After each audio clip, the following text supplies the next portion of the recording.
Perkenalkan, saya Estefania Suhayung dengan NIM 42431111035. Saya dari kelas STM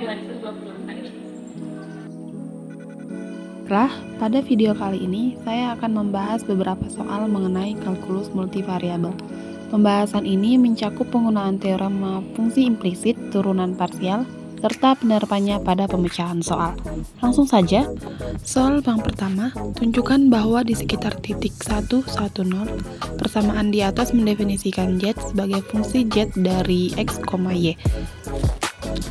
Yang pertama, kita gunakan teorema fungsi implisit, yang dimana jika f kontinu dan memiliki turunan parsial, dan turunan parsial f terhadap z di titik x0, y0, z0 tidak sama dengan 0, maka ada x0, y0 di mana persamaan f fungsi x, y, z sama dengan 0. Menentukan z sebagai fungsi halus z sama dengan z dari x, y. Lalu kita hitung nanti turunan parsialnya sebagai berikut. Lalu nanti kita akan memperoleh hasil turunan parsial z terhadap x di titik 1,1 adalah setengah. Selanjutnya, soal nomor 2 yaitu gunakan hasil pada persamaan 1 tadi untuk membentuk pendekatan linear atau aproksimasi orde pertama dari z fungsi x, y di sekitar titik 1,1 yaitu fungsi L x, y mendekati z x, y. Lalu penyelesaiannya dari hasil nomor 1 tadi, titik pusatnya x0, y0, z0 itu sama dengan 1, 1, 0, dan turunan parsial z terhadap x di titik 1,1 sama dengan setengah, dan turunan parsial z terhadap y di titik 1,1 sama dengan setengah. Lalu rumus linear atau linearisasi fungsi z di titik x, y di sekitar titik 1,1. Lalu pada L fungsi x, y itu sama dengan 0 tambah setengah kali x kurang 1 tambah setengah y kurang 1. Lalu kita substitusi nilainya. Jadi L fungsi x, y sama dengan 0 tambah setengah kali x kurang 1 tambah setengah kali y kurang 1. Lalu dapat kita sederhanakan. L sama dengan L fungsi x, y sama dengan setengah x tambah setengah y dikurang 1.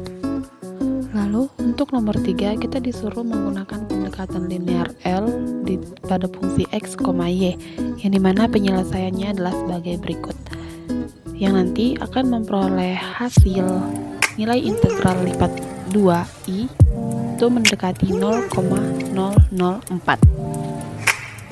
Untuk soal nomor 4 kita disuruh untuk mencari pada bagian A apakah z pada fungsi x, y itu cenderung bernilai positif atau negatif di dalam daerah R.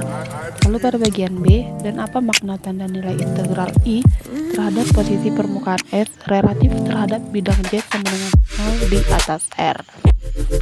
Lalu untuk penyelesaian pada bagian A kita dapat melihat pada layar tersebut, yang dimana nanti perbandingannya terhadap L itu berkisar dari negatif 0,00246 sampai dengan 0,00835, yang dimana artinya cukup akurat di R atau selisihnya kecil, maka Z pada fungsi x, y cenderung bernilai positif pada daerah R.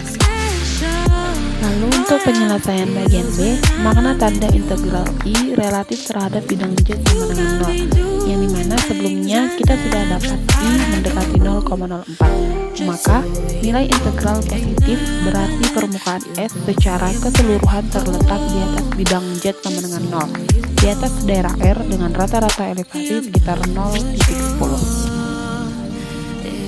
Baiklah, sekian penjelasan dari saya. Jika ada penjelasan yang kurang berkenankan, mohon dimaafkan. Sekian dan terima kasih.